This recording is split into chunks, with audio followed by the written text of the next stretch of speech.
새벽 4시 30분, 김철수는 아내의 다급한 목소리에 잠에서 깼다. 여보, 큰일 났어.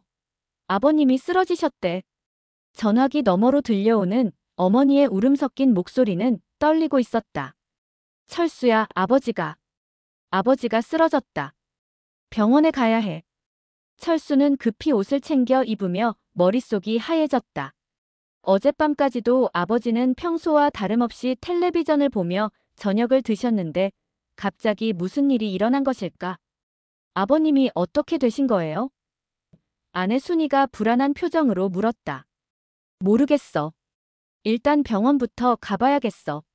차를 몰고 병원으로 향하는 길, 철수의 마음은 복잡했다. 80세의 아버지 김만수 어르신은 평생 농사를 지으며 가족을 키워낸 억척스러운 분이었다. 몸도 건강한 편이었고 특별한 지병도 없었는데 갑자기 쓰러지실 리가 있나 싶었다. 응급실에 도착하자 어머니 박순덕 76세의 눈물을 훔치며 대기실에 앉아 있었다. 몇 시간 전만 해도 평범한 일상이었는데 새벽에 화장실 가려던 아버지가 갑자기 하며 말을 못하더니 그대로 쓰러졌다는 것이다. 의사 선생님이 뭐라고 하세요? 중풍이래. 뇌졸중이라고 하더라. 어머니의 목소리는 가늘게 떨렸다. 수술을 해야 한다는데 성공할지 모르겠다고. 철수는 어머니의 어깨를 감싸 안았다. 이런 일이 닥칠 줄 몰랐다. 아버지는 항상 건강하셨고 나이에 비해 정정하신 편이었는데 오전 9시 수술실 앞에서 기다리던 중 철수의 핸드폰이 울렸다. 형 김철호 52세였다. 아버지가 어떻게 되신 거야? 형, 중풍으로 쓰러지셔서 지금 수술 중이에요. 병원으로 오세요. 뭐? 언제? 새벽에요. 지금 성모병원 응급실이에요. 전화 너머로 잠시 침묵이 흘렀다.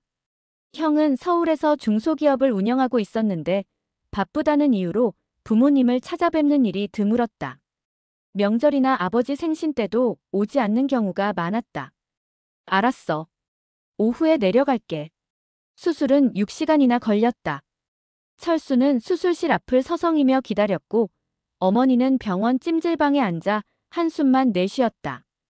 오후 3시가 되어서야 수술이 끝났고 의사는 다행히 생명에는 지장이 없다고 했다. 하지만 왼쪽 팔다리에 마비가 올 수 있고 언어장애도 예상된다는 설명이었다. 앞으로 재활치료를 꾸준히 받으셔야 합니다. 가족들의 도움이 절대적으로 필요해요. 중환자실로 옮겨진 아버지는 의식을 잃은 채 산소호흡기에 의지하고 있었다. 창백한 얼굴과 여러 개의 튜브가 연결된 모습을 보니 철수의 눈시울이 붉어졌다. 아버지. 그때 병실 문이 열리며 형 철호가 들어왔다. 양복 차림의 형은 아버지를 보더니 한숨을 내쉬었다. 많이 심하네. 의사 선생님이 재활치료를 꾸준히 받으시면 회복 가능하다고 하셨어요. 재활치료? 시간이 얼마나 걸리는데? 몇 년은 걸릴 수도 있다고 하셨어요. 그동안 누군가 계속 돌봐드려야 하고. 형의 표정이 어두워졌다. 철수는 이미 각오하고 있었다. 부모님과 같은 동네에 살고 있는 자신이 간병을 맡는 것은 당연한 일이었다. 하지만 혼자서 할 수 있는 일이 아니었다. 저녁 7시, 아버지가 의식을 찾으셨다. 눈을 뜨시더니 좌우를 둘러보시며 하며 말하려 하셨지만 말이 제대로 나오지 않았다. 아버지, 저예요. 철수예요. 아버지는 철수를 보시더니 눈물을 흘리셨다. 왼쪽 팔과 다리는 전혀 움직이지 않았다. 아버지, 괜찮아요. 이제 회복하시면 돼요. 그 순간 아버지가 철수의 손을 꽉 잡으셨다. 오른손은 아직 힘이 있었다.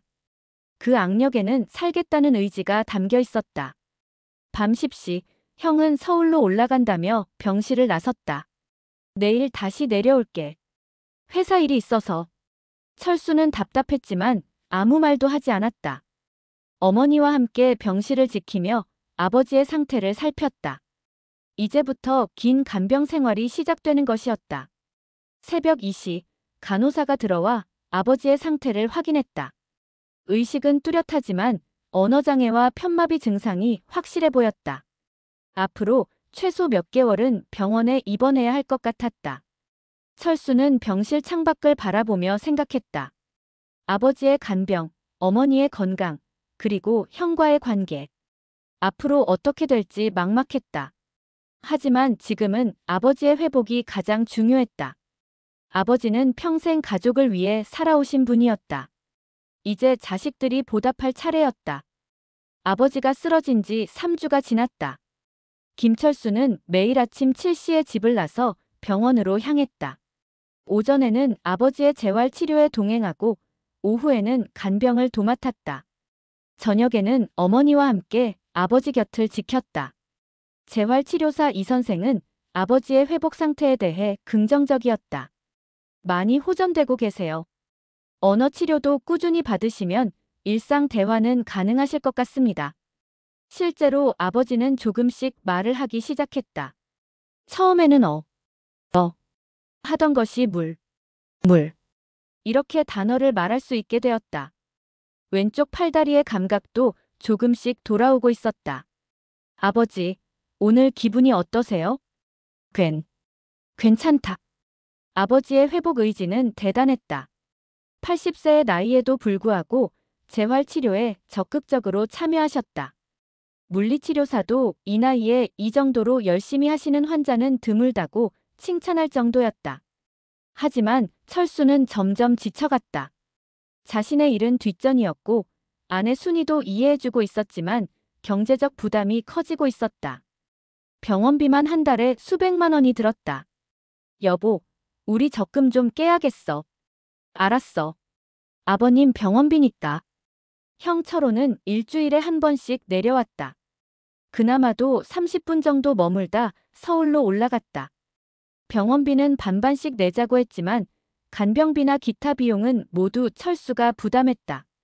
어느 날 오후 아버지의 의식이 더욱 맑아졌다. 말도 제법 또렷하게 하셨다. 철수야. 네, 아버지. 고맙다. 너만 믿고 있다. 그때 아버지가 갑자기 심각한 표정으로 말씀하셨다. 철수야. 내 말 잘 들어라. 네, 아버지. 뭐든 말씀하세요.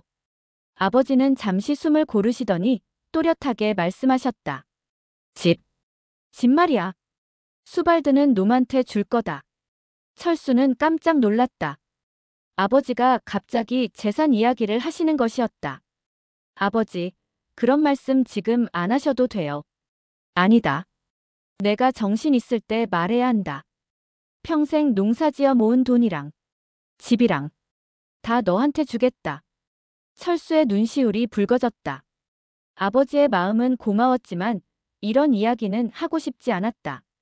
아버지, 그런 생각 말고 빨리 나으시는 것만 생각하세요. 내가 언제까지 살지 모르잖아. 너는 지금까지 부모 봉양 잘했으니까. 당연히 받을 권리가 있다.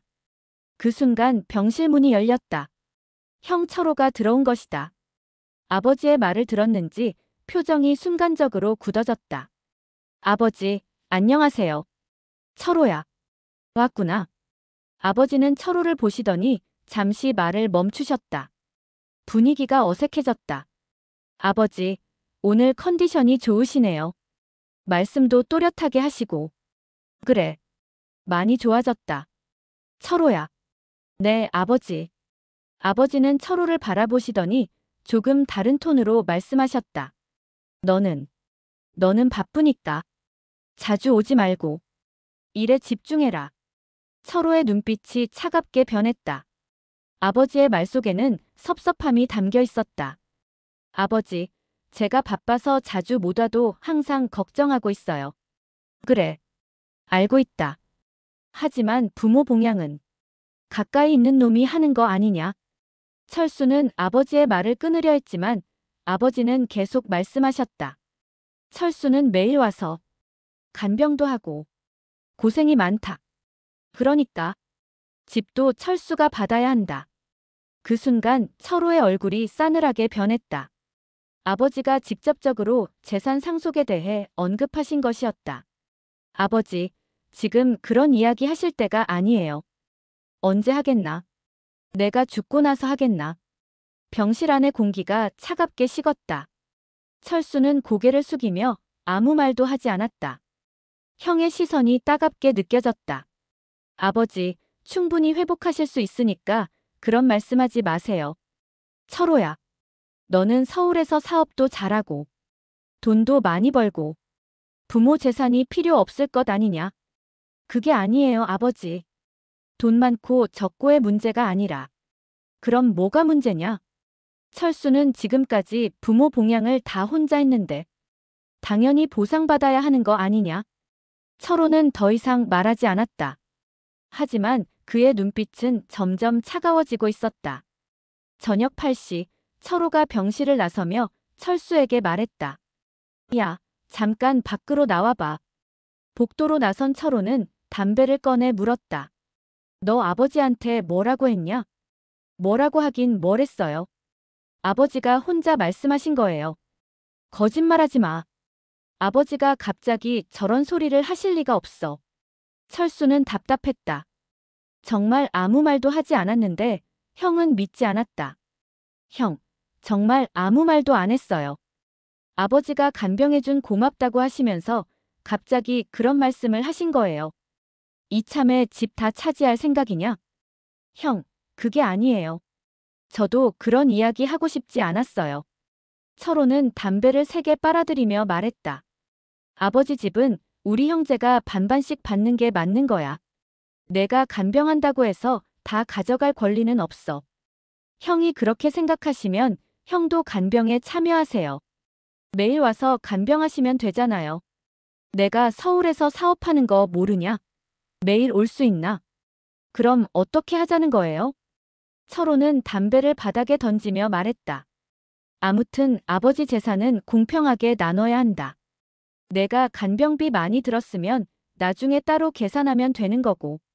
그 말을 듣고 철수에 화가 났다. 3주 동안 매일 병원에 와서 간병하며 지친 상태에서 형의 차가운 말을 들으니 억울했다. 형, 그럼 지금이라도 형이 간병 참여하세요. 반반씩 하든지. 내가 언제까지 여기 있을 수 있나? 회사 일이 있는데. 결국 두 형제는 아무런 결론 없이 헤어졌다. 하지만 재산 문제의 불씨는 이미 타오르기 시작했다. 그날 밤, 철수는 잠을 이루지 못했다.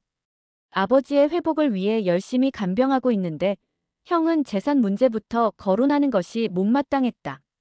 반대로 철호도 서울로 올라가는 차 안에서 불쾌한 기분을 감출 수 없었다. 동생이 부모 곁에 있다는 이유로 재산을 독차지하려 한다는 생각이 들었다. 이렇게 두 형제 사이에 재산 문제라는 깊은 골이 패이기 시작했다. 아버지가 쓰러진 지 1달 반이 지났다. 김철수는 이제 병원이 집보다 더 익숙해졌다.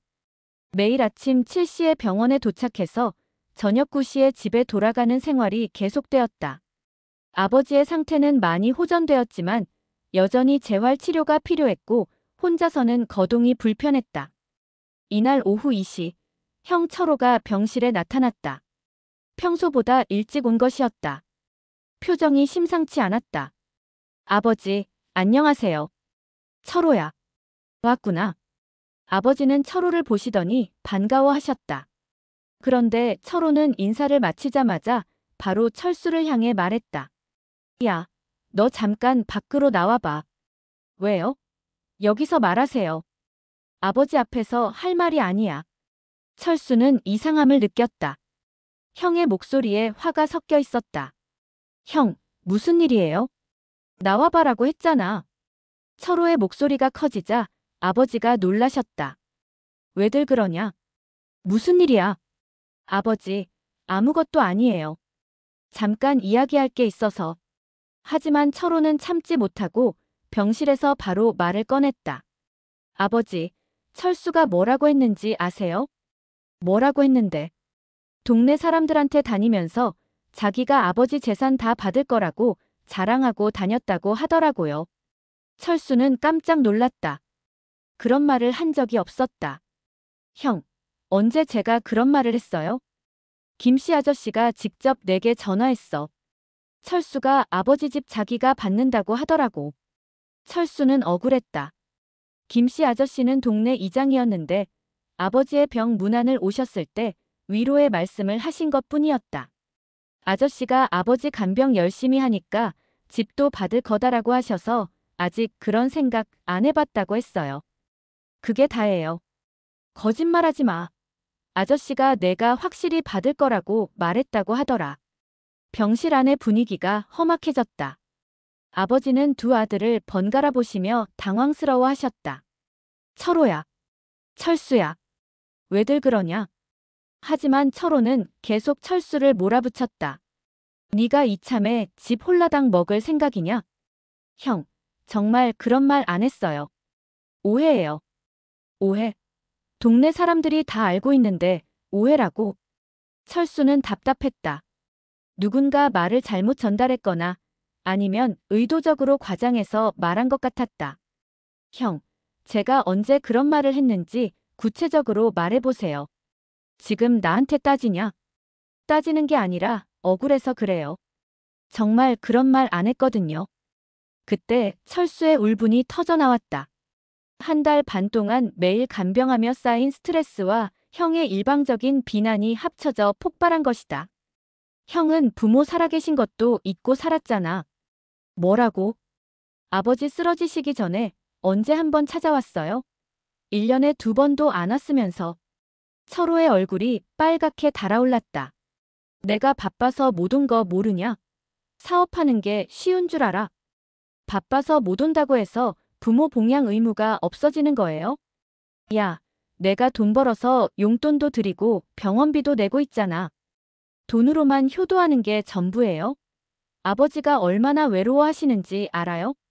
두 형제의 목소리가 점점 커졌다. 아버지는 놀라서 말리려 하셨지만 이미 감정이 격해진 상태였다. 철수야. 철호야. 그만해라. 하지만 철호는 계속 소리쳤다. 네가 뭘 안다고 그런 소리를 해.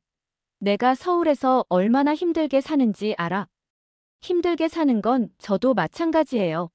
매일 병원 와서 간병하고 집에 가면 밤 10시가 넘어요. 그럼 누가 하라고 했나? 내가 알아서 하는 거지. 그럼 형이 하세요. 지금이라도 형이 간병하세요. 내가 언제까지 여기 있을 수 있나? 그럼 처음부터 재산 이야기는 왜 해요? 철호는 결국 본심을 드러냈다. 아버지 재산은 우리 형제가 반반씩 받는 게 맞는 거야. 내가 간병한다고 해서 다 가져갈 권리는 없어. 그럼 형도 간병에 참여하세요. 그게 말이 되나? 내가 서울에서 사업하는데. 그럼 형은 돈만 내고 저는 몸으로 봉양하는 거네요. 그런데 재산은 반반씩 나눠 가지자고요? 그래. 그게 공평한 거야. 철수는 기가 막혔다. 간병의 고생은 자신이 다 하면서 재산은 반반씩 나눠 가지자는 것이었다. 형, 그럼 지금이라도 형이 간병 참여하세요. 일주일에 사흘은 형이 하고 사흘은 제가 하든지. 그게 가능하다고 생각해? 내가 서울에서 회사 운영하는데. 그럼 어떻게 하자는 거예요? 간병은 내가 하고 재산은 반반씩 나누는 거야. 그 말을 듣고 철수가 완전히 화를 냈다. 그게 말이 돼요? 형은 편하게 서울에서 사업하면서 저는 매일 여기서 고생하라고요? 고생? 부모 봉양은 자식의 의무 아니냐? 그럼 형도 자식이잖아요. 왜 저만 의무를 다해야 해요? 병실이 욕설과 고성으로 얼어붙었다. 아버지는 숨을 헐떡이며 두 아들을 말리려 하셨지만 이미 걷잡을 수 없는 상황이었다. 그만해라. 제발. 그만해라. 하지만 두 형제는 계속 소리쳤다.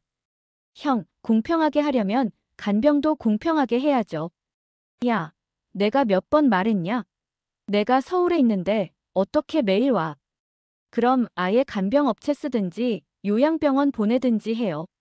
왜 저만 희생해야 해요? 내가 부모 곁에 살면서 당연히 봉양해야 하는 거 아니냐?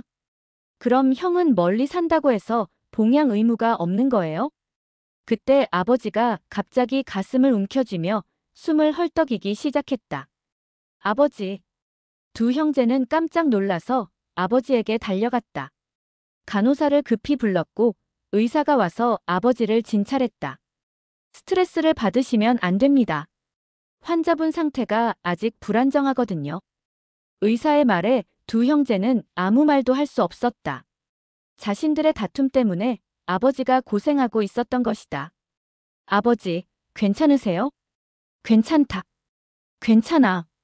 아버지는 힘겹게 말씀하시며 두 아들을 보셨다. 그 눈빛에는 실망과 슬픔이 가득했다. 너희들, 왜 그러냐? 내가 살아있는데. 재산 이야기를. 철수와 철호는 고개를 숙였다. 아버지의 말씀이 가슴에 뼈아프게 박혔다. 아버지, 죄송해요. 미안해요, 아버지. 하지만 이미 벌어진 갈등은 쉽게 봉합되지 않았다. 서로에 대한 불신과 원망이 깊게 뿌리내린 상태였다. 그날 저녁, 철호는 서울로 올라가면서 마지막으로 철수에게 말했다. 아무튼 아버지 재산은 법적으로 정확히 나누자. 더 이상 이런 식으로 갈등하고 싶지 않아. 철수는 답하지 않았다. 형의 차가운 말투에서 이미 관계가 돌이킬 수 없는 지경에 이르렀음을 느꼈다. 그날 밤 아버지는 철수에게 조용히 말씀하셨다. 철수야, 미안하다. 내가 괜한 말을 해서. 아버지 잘못이 아니에요. 형제끼리 싸우게 만들어서. 내가 죄인이다. 철수는 아버지의 손을 꽉 잡았다. 이 모든 일의 시작은 재산 때문이었지만 근본적으로는 형제간의 서로 다른 삶의 방식과 가치관 차이였다. 하지만 이제 돌이킬 수 없는 선을 넘어버린 것 같았다. 아버지가 쓰러진 지 2달이 지났다. 병실에서의 큰 다툼 이후로 형제간의 관계는 더욱 냉랭해졌다. 철호는 일주일에 한 번씩 내려와도 철수와는 최소한의 인사만 나누었다. 대화는 아버지의 병 상태에 관한 것뿐이었다. 이날은 토요일이었다. 의사가 가족 면담을 요청했기 때문에 철호도 서울에서 내려왔다. 그리고 이번에는 처음으로 두 형제의 아내들도 함께 왔다. 철호의 아내 김미영 49세는 서울에서 부동산 중개업을 하고 있었다. 옷차림부터 말투까지 도시적이었다. 반면 철수의 아내 박순희 45세는 소도시에서 작은 식당을 운영하며 소박하게 살고 있었다. 오후 2시, 의사와의 면담이 먼저 있었다. 환자분 상태는 많이 호전되었습니다. 하지만 앞으로도 지속적인 재활 치료가 필요하고 일상생활에서 도움이 필요할 것 같습니다. 퇴원은 언제쯤 가능할까요? 철호가 물었다. 1달 정도 더 입원 치료 받으시고 그 다음에는 집에서 재활 치료를 받으시면 됩니다. 다만 24시간 돌봄이 필요합니다. 24시간 돌봄이요? 네, 혼자서는 아직 위험합니다. 가족이 돌보시거나 간병인을 고용하셔야 합니다. 의사와의 면담이 끝난 후 4명은 병원 카페테리아에 모여 앞으로의 계획을 논의했다. 24시간 돌봄이라니 쉽지 않겠네요. 미영이 먼저 말을 꺼냈다. 간병인을 쓰면 1달에 얼마나 들까요? 철호가 물었다. 1달에 300만 원 정도는 들 것 같아요. 철수가 답했다. 300만 원? 그럼 1년에 3,600만 원이네요. 미영이 놀란 듯 말했다. 그럼 어떻게 할까요? 가족이 돌보는 것도 한계가 있고. 철호가 고민스러워했다. 그때 순이가 조용히 말했다. 저희가 돌보면 되죠. 지금까지도 그래왔는데. 미영이 순이를 쳐다보며 말했다. 순이 씨, 하지만 24시간 돌봄은 다른 문제예요. 한 사람이 계속 할 수는 없잖아요. 그럼 어떻게 하자는 거예요? 철호가 나서서 말했다. 우리가 돌아가면서 하든지 아니면 요양원을 알아보든지. 요양원요? 철수가 놀랐다. 좋은 요양원도 많잖아. 전문적으로 돌봐주니까 오히려 나을 수도 있고. 철수는 기가 막혔다. 형이 아버지를 요양원에 보내자고 하는 것이었다. 형, 아버지가 그런 곳 가시길 원하실 것 같아요? 그게 아니라. 현실적으로 생각해봐. 우리가 24시간 돌볼 수 있나? 저희가 돌보면 되죠. 지금까지도 그래왔는데. 그때 미영이 끼어들었다. 순희 씨, 하지만 너무 힘들지 않을까요? 그리고 우리도 바쁘잖아요. 우리도 바쁘다고요? 순이의 목소리에 화가 섞이기 시작했다. 네, 저희도 서울에서 일이 있어서 자주 내려올 수가 없거든요. 그럼 지금까지는 어떻게 했던 거예요? 저희만 계속 돌봤잖아요. 미영은 잠시 말을 멈췄다가 본심을 드러냈다. 사실, 간병은 순이 씨가 더 잘하실 것 같아요. 저희는 이런 일에 익숙하지 않아서. 익숙하지 않다고요? 순이는 어이가 없었다. 시어머니를 돌보는 것이 며느리의 당연한 의무라는 식으로 말하는 것이었다. 미영 씨, 그럼 제가 계속 혼자 돌보라는 거예요? 그게 아니라 저희도 도움은 드릴게요. 돈도 내고 돈으로만 해결하려고 하시네요. 분위기가 점점 나빠지고 있었다. 철수가 나서서 말했다. 형수님, 저희가 돌보는 건 상관없어요. 하지만 혼자서는 한계가 있으니까 도움이 필요해요. 철호가 답했다. 그래서 말인데. 간병비는 우리가 반반씩 내자. 그리고 실제 간병은? 실제 간병은 저희가 하라는 거죠? 철수의 목소리에도 불만이 섞였다. 그게 현실적이잖아. 우리는 서울에서 일해야 하고. 그럼 저희는 일 안 해도 되나요? 저희도 생활이 있는데. 그때 미영이 불편한 표정으로 말했다. 순이 씨, 사실 이해가 안 되는 게 시부모 돌보는 건 며느리 돌이 아닌가요? 순이가 완전히 화를 냈다. 며느리 돌이요? 그럼 형님 부인은 며느리가 아닌가요? 저희는 멀리 살잖아요. 그리고 제가 일도 하고. 저도 일해요. 식당 운영하면서 일하고 있다고요. 하지만 여기서 사시니까. 여기서 산다고 해서 모든 책임을 저희가 져야 해요. 네 사람 사이의 분위기가 험악해졌다. 다른 손님들이 쳐다볼 정도로 목소리가 커졌다. 철호가 나서서 정리하려 했다. 자, 일단 진정하고 현실적으로 생각해보자. 아버지 간병 문제를 어떻게 해결할지. 현실적으로 생각한다면 공평하게 해야죠. 순이가 말했다. 뭐가 공평하게요? 간병도 공평하게 나눠서 하고 재산도 공평하게 나눠 가지든지 아니면 간병을 더 많이 하는 사람이 재산을 더 받든지. 그 말을 듣고 미영이 날카롭게 반응했다. 재산 이야기가 나오네요. 네, 재산 이야기예요. 지금껏 우리가 다 했는데 재산도 반 달라고 하는 거 공평한가요? 그게 법이니까요. 아들은 똑같이 상속받는 거예요. 그럼 의무도 똑같이 해야죠. 미영도 화가 났다. 순이 씨, 우리가 의무 안 했나요? 병원비도 내고 용돈도 드리고. 돈으로만 하는 게 의무의 전부예요? 그럼 어떻게 하라고요? 우리 보고 여기 와서 살라고요? 그게 아니면 재산 포기하세요. 미영이 벌떡 일어났다. 재산 포기? 왜 저희가 포기해야 해요? 간병 안 하면서 재산은 받으려고 하니까요. 누가 간병 안 한다고 했어요? 우리도 할 건 할 거예요. 언제요? 지금까지 한 번도 안 했으면서. 철호도 화가 났다. 야, 우리가 돈 안 냈나? 병원비 반 내고 간병비도 낼 텐데 뭐가 불만이야? 돈으로만 해결하려고 하는 게 불만이에요. 그럼 어떻게 하라고? 우리 보고 일 그만두고 여기 와서 살라고. 순이가 소리쳤다. 그럼 재산도 포기하세요. 편한 대로만 하려고 하지 말고. 미영도 맞받아쳤다. 너네가 욕심쟁이야.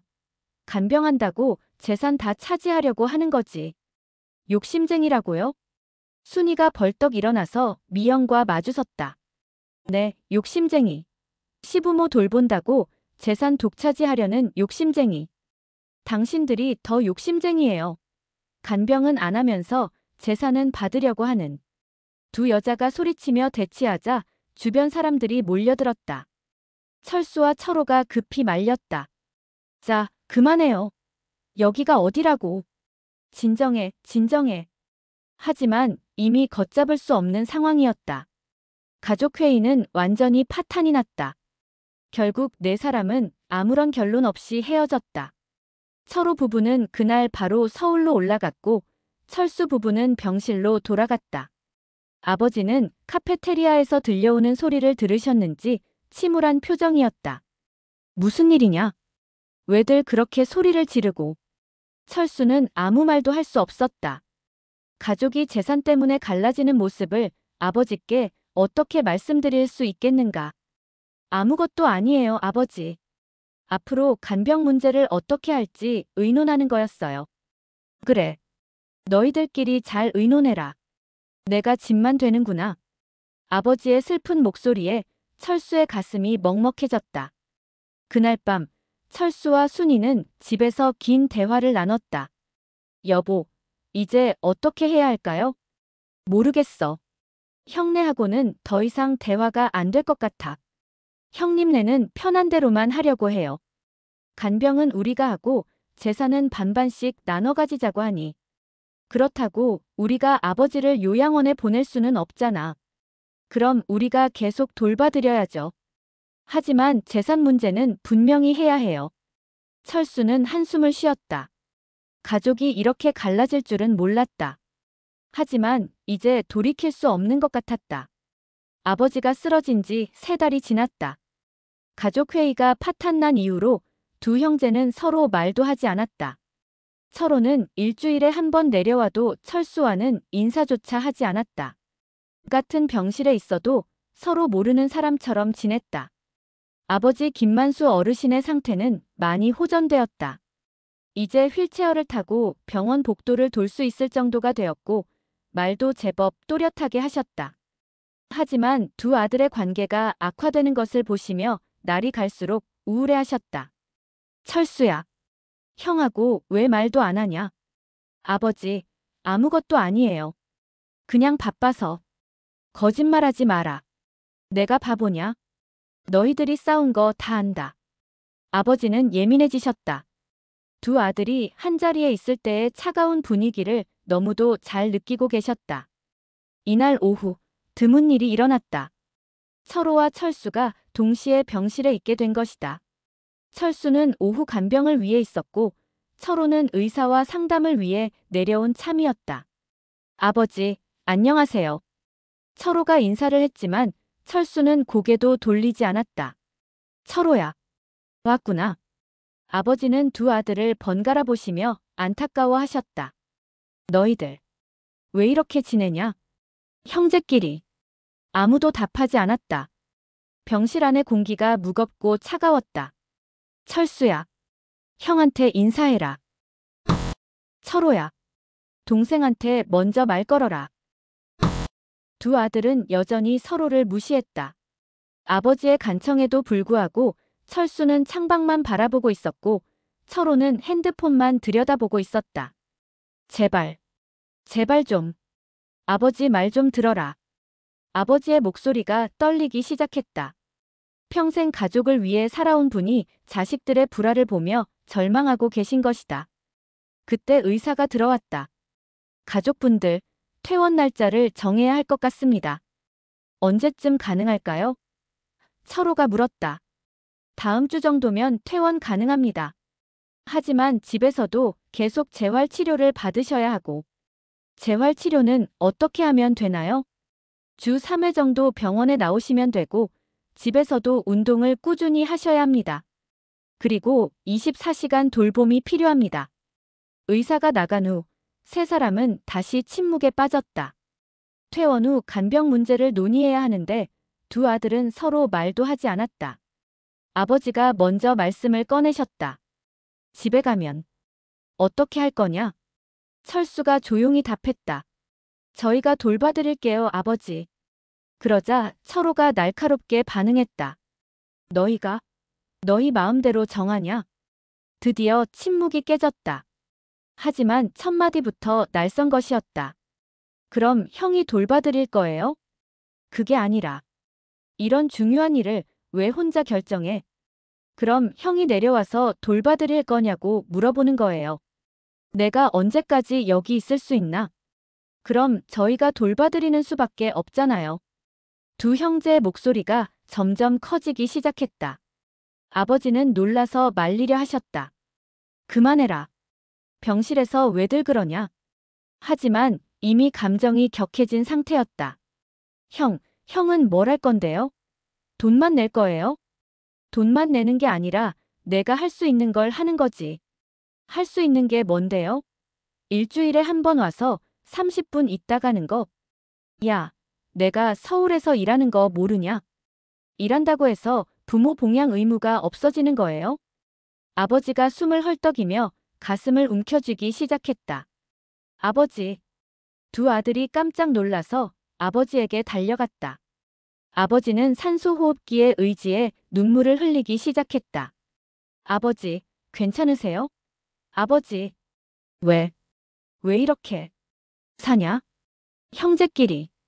아버지의 눈물이 뺨을 타고 흘러내렸다. 80세의 노인이 자식들의 불화를 보며 절망의 눈물을 흘리는 모습이었다. 내가 뭘 잘못했나? 왜 이렇게 싸우냐? 아버지, 울지 마세요. 저희가 잘못했어요. 미안해요, 아버지. 저희가 잘못했습니다. 두 아들이 아버지를 달래려 했지만 아버지의 눈물은 멈추지 않았다. 내가 짐이구나. 내가 있어서 너희들이 싸우는구나. 아버지, 그런 말씀하지 마세요. 그게 아니에요, 아버지. 하지만 아버지는 자책하며 계속 우셨다. 내가 일찍 죽었으면 너희들이 이렇게 안 싸웠을 텐데. 아버지. 그 순간 어머니 박순덕이 병실에 들어왔다. 아버지가 우시는 모습을 보고 깜짝 놀랐다. 아버지, 왜 우세요? 무슨 일이에요? 어머니는 두 아들을 번갈아 보며 무슨 일인지 눈치챘다. 또 싸웠구나. 또. 어머니의 목소리도 떨리기 시작했다. 철수야, 철호야. 제발 좀. 그만 싸워라. 어머니가 두 아들에게 매달리듯 말했다. 어머니. 엄마. 너희들 때문에. 아버지가. 이렇게 고생하시는데. 왜 못 본 채 하냐? 어머니도 눈물을 흘리기 시작했다. 76세의 노모가 자식들에게 애원하는 모습이었다. 제발. 제발 좀. 싸우지 마라. 어머니 말 좀 들어라. 엄마, 저희가. 아무 말도 하지 마라. 너희들 말 들으면 더 화만 난다. 어머니는 두 아들의 손을 잡고 매달렸다. 평생 형제 좋게 지내라고 키웠는데 왜 이렇게 원수처럼 지내냐? 엄마, 어머니, 내가 뭘 잘못 가르쳤나? 왜 이렇게 재산 때문에 싸우냐? 어머니의 말에 두 아들은 고개를 숙였다. 부모님 앞에서 재산 때문에 싸우는 자신들이 부끄러웠다. 우리가 죽으면 너희들이 서로 도우며 살아야 하는데. 엄마, 그런 말씀하지 마세요. 아니다. 사실대로 말하는 거다. 우리 죽고 나면 너희들끼리 지내야 하는데 이렇게 원수되어서 어떻게 사냐? 병실 안이 울음소리로 가득 찼다. 아버지도 어머니도 그리고 두 아들도 모두 울고 있었다. 제발, 제발, 화해해라. 어머니 부탁이다. 어머니가 두 아들을 번갈아 보며 간절히 부탁했다. 철수야, 형한테 먼저 사과해라. 철호야, 동생한테 미안하다고 해라. 하지만 두 아들은 여전히 고개만 숙이고 있었다. 어머니의 간청에도 불구하고 서로에게 말을 걸지 못했다. 이제 형제고 뭐고 없다는 거냐? 어머니가 절망적인 목소리로 말했다. 그럼 이제 남이라는 거냐? 그 말을 듣고 철수와 철호는 각각 등을 돌렸다. 서로 마주보는 것조차 싫어하는 모습이었다. 이제 형제고 뭐고 없어요. 철수가 차갑게 말했다. 그래, 이제 남이야. 철호도 마찬가지로 냉정하게 답했다. 그 순간 어머니가 무너지듯 주저앉았다. 내 자식들이. 이렇게. 어머니의 절규 같은 울음소리가 병실을 가득 메웠다.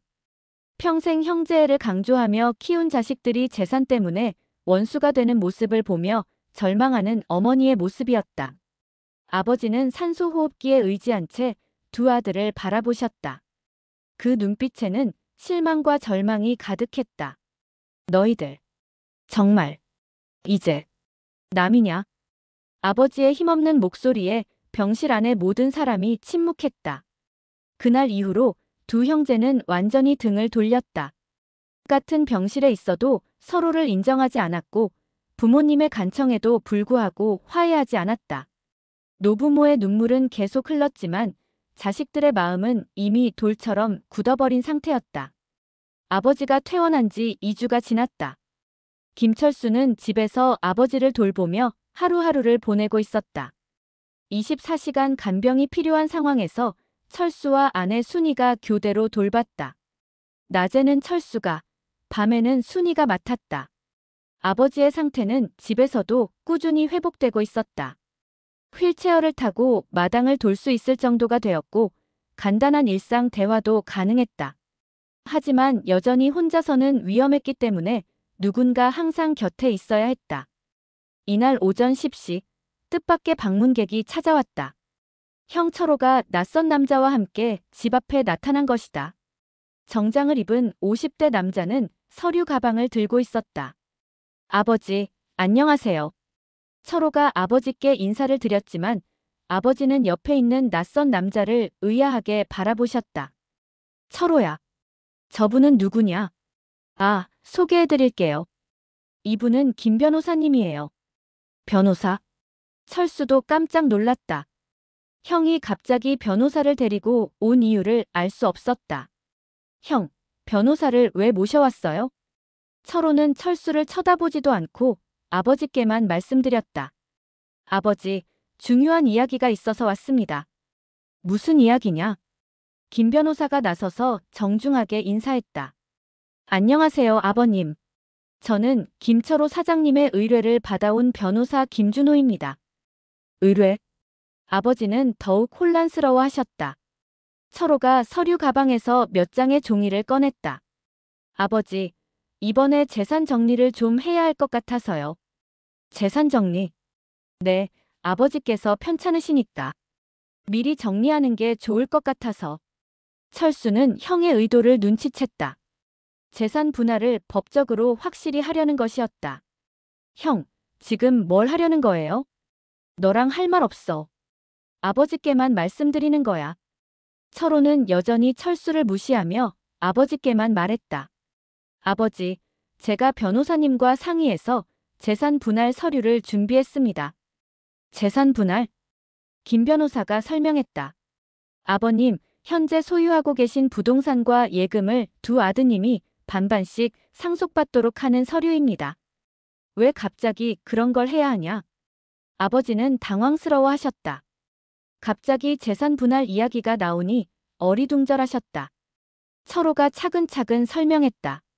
아버지, 나중에 문제가 생기지 않도록 미리 정리하는 게 좋습니다. 법적으로 확실하게. 법적으로?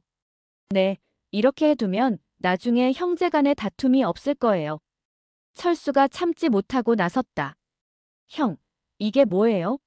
아버지 살아계시는데 갑자기 재산 분할 서류를. 너랑 상의할 일 아니야. 아버지 의견만 들으면 되는 거야. 상식적으로 생각해봐요. 아버지가 편찮으신 상황에서 이런 서류를 들고 와서. 철호가 드디어 철수를 쳐다보며 화를 냈다. 야, 그럼 언제 하자는 거야? 아버지가 돌아가시고 나서? 그게 아니라.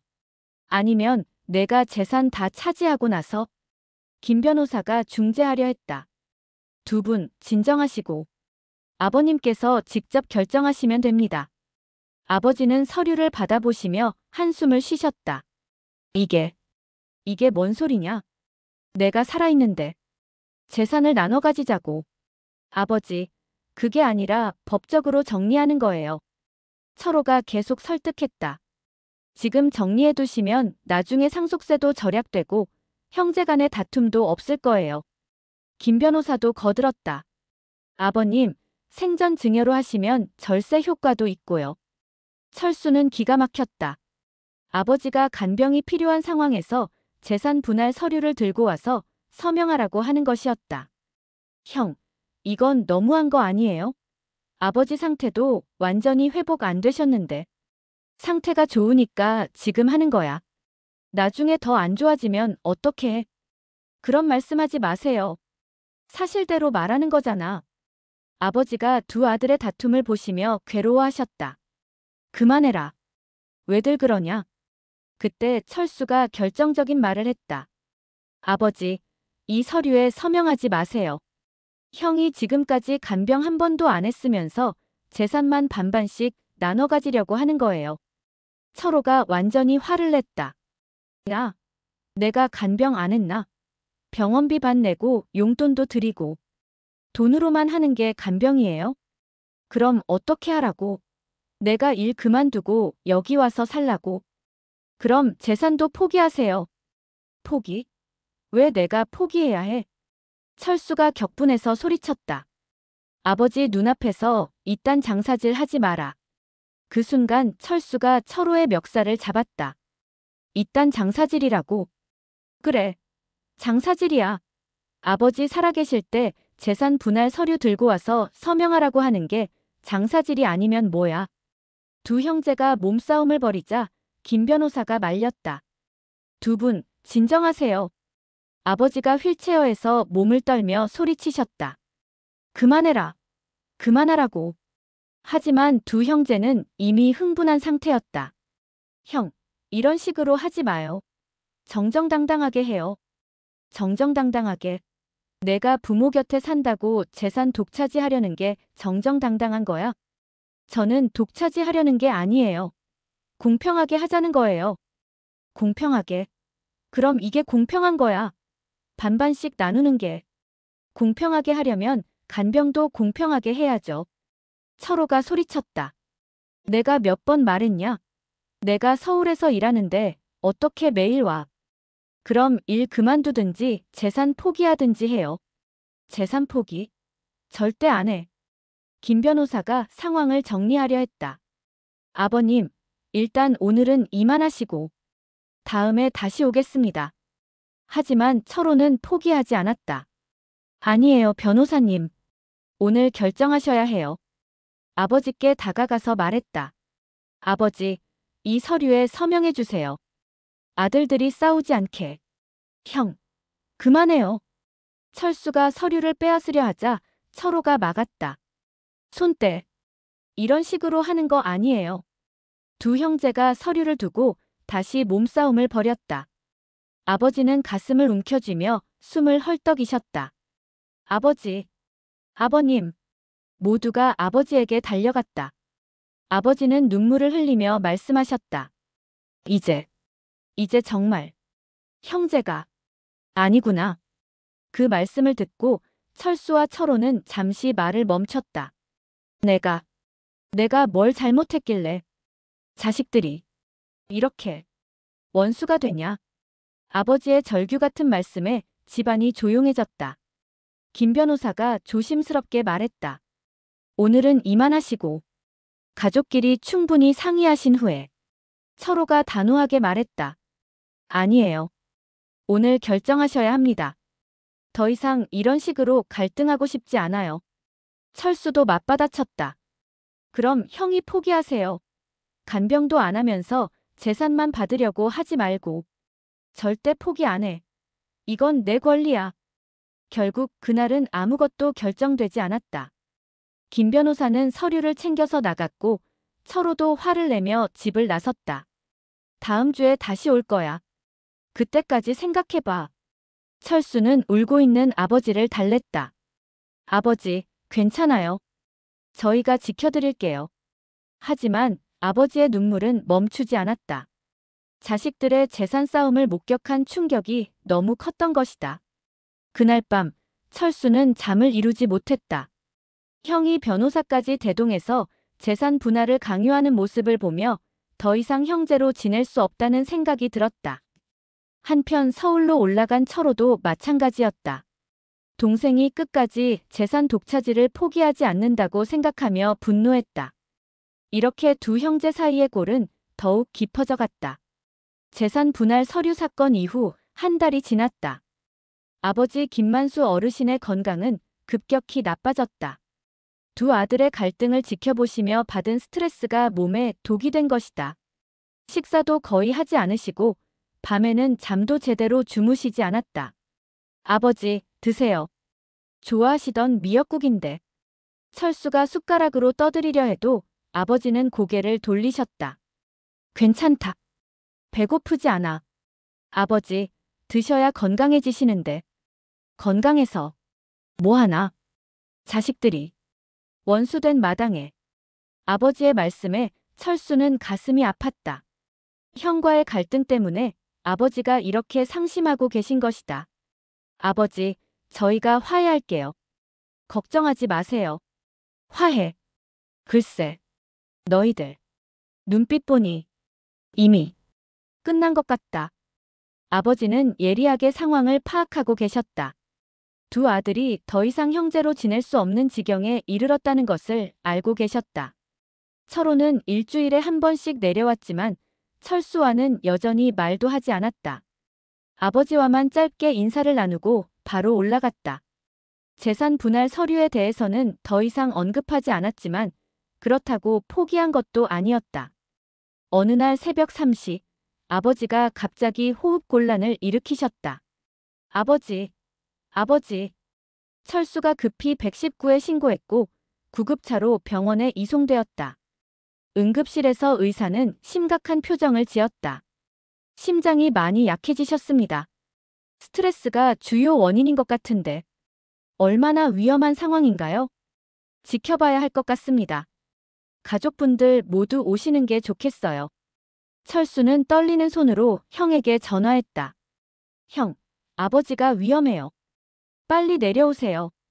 뭐? 아버지가?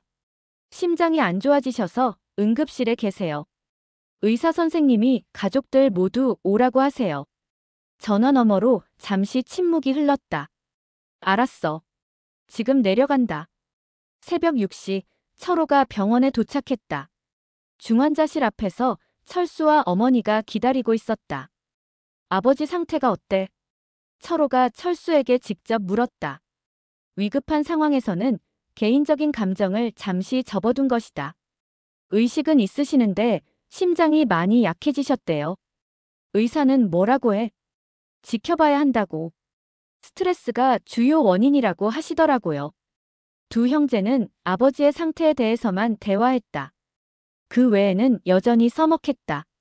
오전 10시 의사가 면회를 허용했다. 아버지는 산소호흡기를 끼고 누워 계셨는데 의식은 뚜렷하셨다. 아버지, 아버지. 두 아들이 동시에 부르자 아버지는 힘겹게 눈을 뜨셨다. 철수야, 철호야. 왔구나. 네, 아버지. 괜찮으세요? 괜찮다. 괜찮아.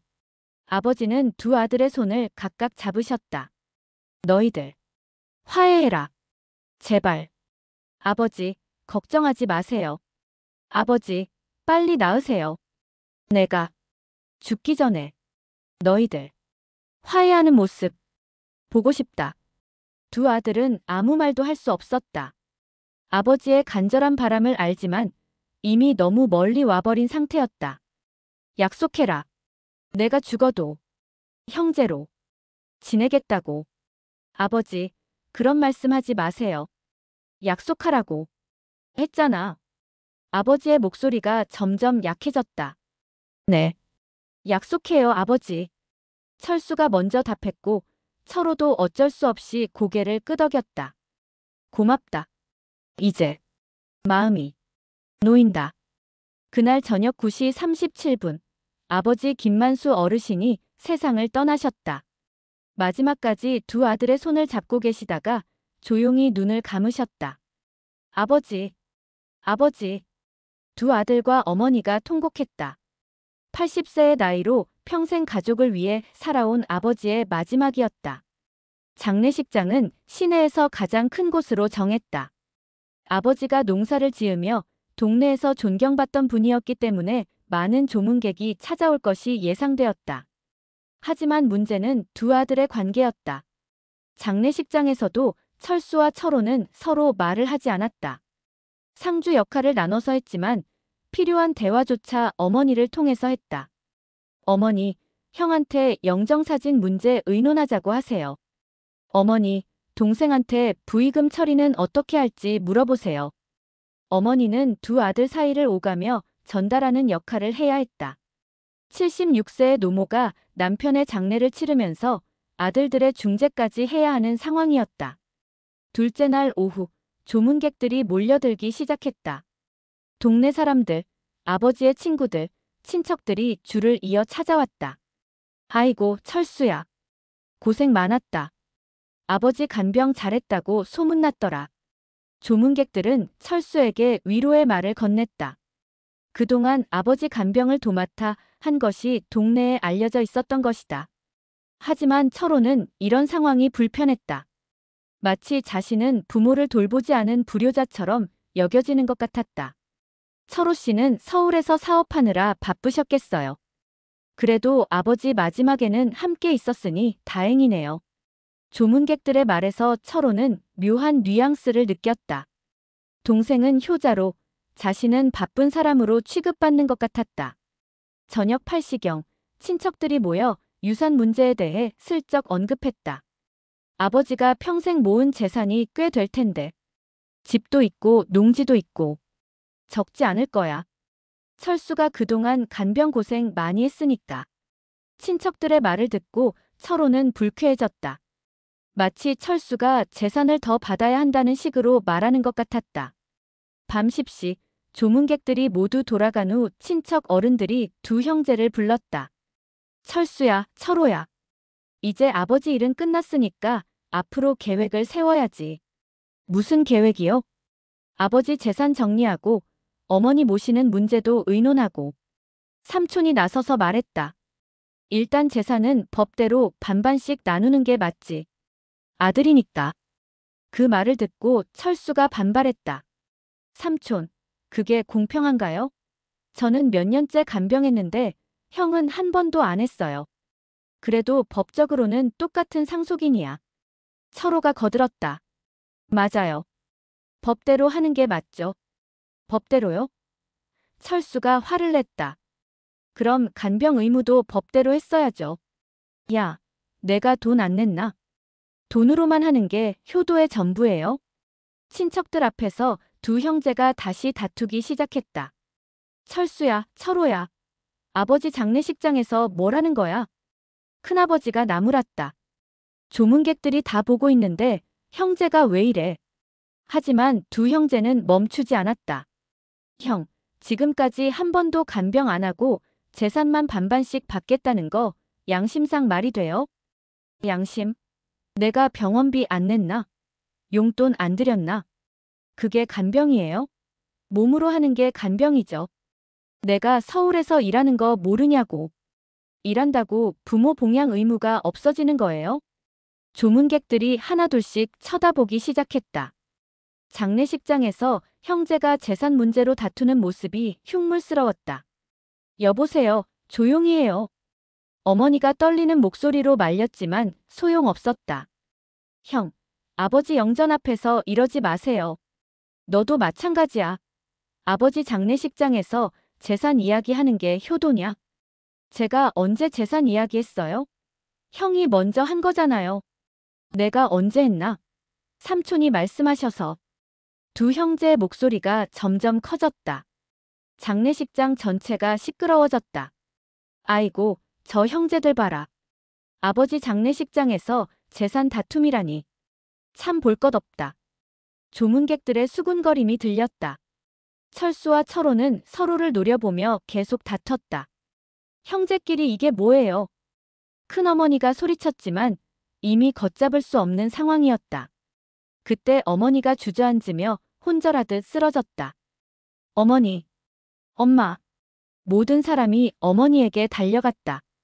남편의 장례식장에서 아들들의 다툼을 보다가 충격을 받은 것이다. 119 불러요. 어머니, 정신 차리세요.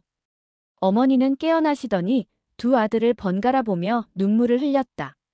너희들, 아버지가 돌아가신 지 하루도 안 됐는데 벌써 재산 싸움이냐?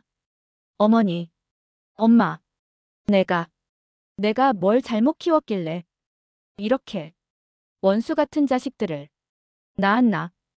어머니의 절규에 장례식장이 조용해졌다. 조문객들도 숨을 죽이며 지켜보았다. 아버지가 평생 너희들 형제 좋게 지내라고 그렇게 말씀하셨는데 어머니의 목소리가 떨렸다. 죽자마자 재산 때문에 싸우는 걸 보시면 얼마나 가슴 아프시겠나. 철수와 철호는 고개를 숙였다. 하지만 이미 돌이킬 수 없는 선을 넘어버린 상태였다. 그날 밤 장례식장은 어수선한 분위기로 흘러갔다. 조문객들은 두 형제의 다툼에 대해 수군거렸고 친척들은 난처해했다. 아이고, 저런 자식들이 어디 있나. 아버지 장례식장에서 재산 싸움이라니. 부끄러운 줄 알아야지. 철수와 철호는 각각 다른 곳에 앉아 서로를 피했다. 같은 공간에 있지만 완전히 남이 된 것처럼 행동했다. 마지막 날 아침, 발인을 준비하는 과정에서도 두 형제는 대화하지 않았다. 모든 것을 어머니와 친척들이 중재해야 했다. 철수야, 내가 상여 앞쪽 잡고. 철호야, 너는 뒤쪽에서. 상여를 메고 가는 동안에도 두 형제는 서로를 보지 않았다. 아버지의 마지막 길에서조차 등을 돌린 채였다. 화장장에서 마지막 작별을 할 때도 마찬가지였다. 두 사람은 각각 따로 절을 하고 따로 인사했다. 아버지, 편안히 가세요. 아버지, 죄송합니다. 하지만 서로에게는 어떤 말도 하지 않았다.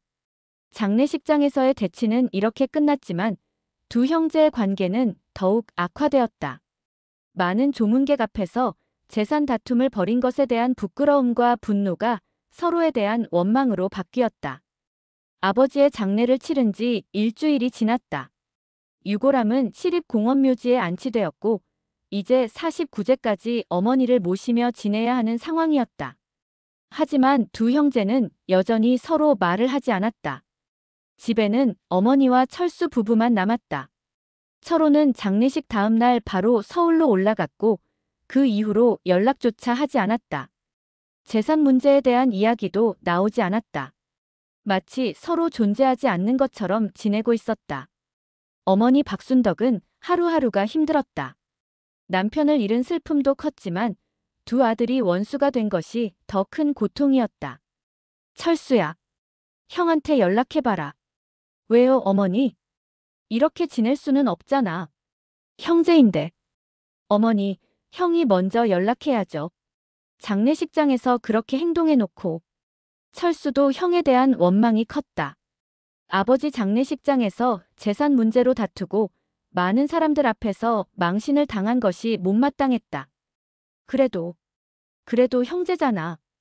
어머니, 형은 저를 형제로 생각하지 않아요. 재산만 생각하고 있다고요. 어머니는 한숨만 쉬었다. 두 아들을 화해시키고 싶었지만 방법이 없었다. 한편 서울에서 철호도 비슷한 심정이었다. 동생에 대한 원망과 분노가 가라앉지 않았다. 여보, 그래도 동생한테 연락은 해야 하는 거 아니에요? 아내 미영이 말했다. 연락해서 뭘 하게? 또 재산 이야기 나오면 싸우기만 할 텐데. 하지만 어머님이 혼자 계시잖아요. 철수가 모시고 있을 거야. 어차피 그쪽이 집도 받을 텐데. 철호는 이미 마음속으로 재산을 포기한 상태였다. 동생과 더 이상 다투고 싶지 않았고 관계를 끊고 싶었다. 2달이 지났다. 그 사이에도 두 형제는 한 번도 연락하지 않았다. 어머니는 철수에게 계속 형과 화해하라고 말씀하셨지만 철수는 들은 채도 하지 않았다. 어느 날 오후 뜻밖의 일이 일어났다. 철호가 갑자기 집에 나타난 것이다. 하지만 평소와는 달리 차가운 표정이었다. 어머니, 안녕하세요. 철호야. 왔구나. 어머니는 반가워하셨지만 철호는 냉정했다. 철수 있어요? 응, 마당에 있을 거야. 철호는 마당으로 나가 철수를 불렀다. 야, 잠깐 나와봐. 철수는 형의 차가운 목소리를 듣고 무슨 일인지 궁금했다. 뭐예요? 할 말이 있어. 두 형제는 대문 밖으로 나갔다. 2개월 만에 처음으로 대화하는 것이었다. 뭘 말하려고요? 철호는 주머니에서 서류 봉투를 꺼냈다. 이거 받아. 뭔데요? 재산 포기각서야. 철수는 깜짝 놀랐다. 재산 포기각서요? 그래. 나는 아버지 재산에 대한 모든 권리를 포기한다. 집도, 농지도, 예금도 다 내가 가져. 철수는 당황했다. 형이 갑자기 재산을 포기한다는 것이었다. 형, 왜 갑자기? 왜 갑자기? 더 이상 너랑 얽히고 싶지 않아서. 철호의 목소리는 차갑고 단호했다. 형, 대신 조건이 있어. 조건이요? 철호가 철수를 똑바로 쳐다보며 말했다. 형, 이제 남이다. 뭐라고요? 앞으로 남남처럼 지내자. 연락도 하지 말고, 만나지도 말고. 철수는 기가 막혔다. 형이 재산을 포기하는 대신 관계를 완전히 끊자고 하는 것이었다. 형, 그게 무슨 말이에요? 무슨 말이긴. 이제 형제 아니라는 말이야. 형이 그렇게 나오시면. 그리고 제사에도 오지 마. 제사에도 오지 말라고요? 그래. 아버지 제사, 어머니 제사, 다 내가 혼자 지내. 철수는 어이가 없었다. 형, 제사는 형제가 함께 지내는 거잖아요. 형제? 우리가 언제부터 형제였나? 철호의 목소리에는 도끼가 서려 있었다. 재산 때문에 싸우고 아버지 장례식장에서 망신당하고 이미 형제 아니야. 형. 앞으로 나는 아들이 하나뿐인 줄 알고 살 거야. 너도 형이 없는 줄 알고 살아. 철수가 항변하려 했다. 형, 그렇게까지 할 필요가. 하지만 철호는 단호했다. 재산도 다 내가 가져가고 어머니도 내가 모시고 제사도 내가 지내. 대신 나는 완전히 손 털겠어. 그럼 어머니는 어떻게 해요?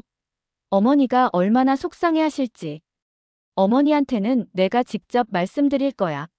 철호는 재산 포기각서를 철수에게 던지듯 내밀었다. 받아. 이게 내가 마지막으로 너한테 해주는 일이야. 철수는 서류를 받으며 복잡한 심정이었다.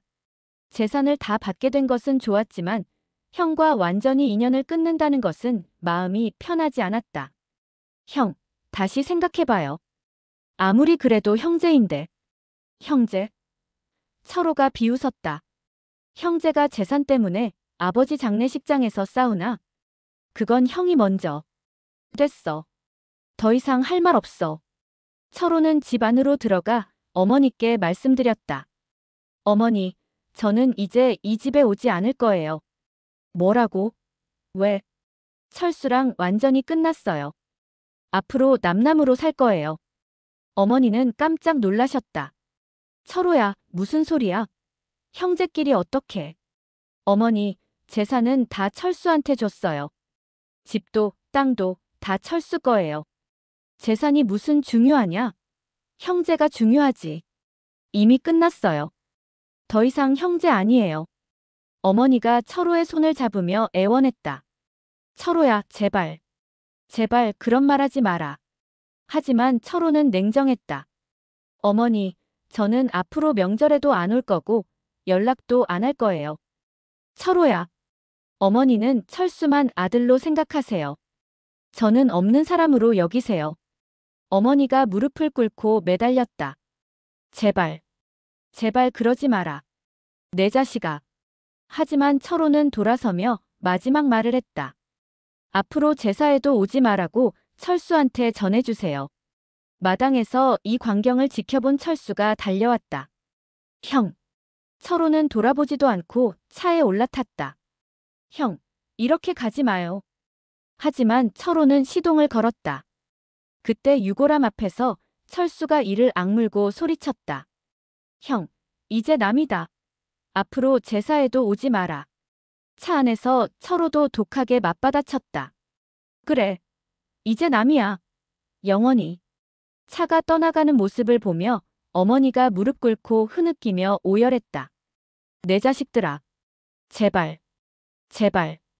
어머니의 절규가 빈 마당에 울려 퍼졌다. 평생 형제애를 강조하며 키운 두 아들이 재산 때문에 완전히 갈라지는 순간이었다. 그날 이후로 두 형제는 정말 남이 되었다. 연락도 하지 않았고 만나지도 않았다. 어머니는 매일 두 아들을 그리워하며 눈물을 흘렸지만 이미 돌이킬 수 없는 일이 되어버렸다. 재산을 둘러싼 갈등은 이렇게 한 가족을 완전히 파괴시켰다. 아버지의 간병과 유산 상속이라는 현실적인 문제 앞에서 형제애는 무너져 내렸고 결국 두 사람은 영원히 등을 돌리게 되었다. 어머니는 혼자 남겨진 채 두 아들을 그리워하며 외로운 노년을 보내야 했다. 철수는 모든 재산을 상속받았지만 형을 잃었고 철호는 재산을 포기하는 대신 가족을 포기했다. 이것이 재산을 둘러싼 가족 갈등의 비극적인 결말이었다.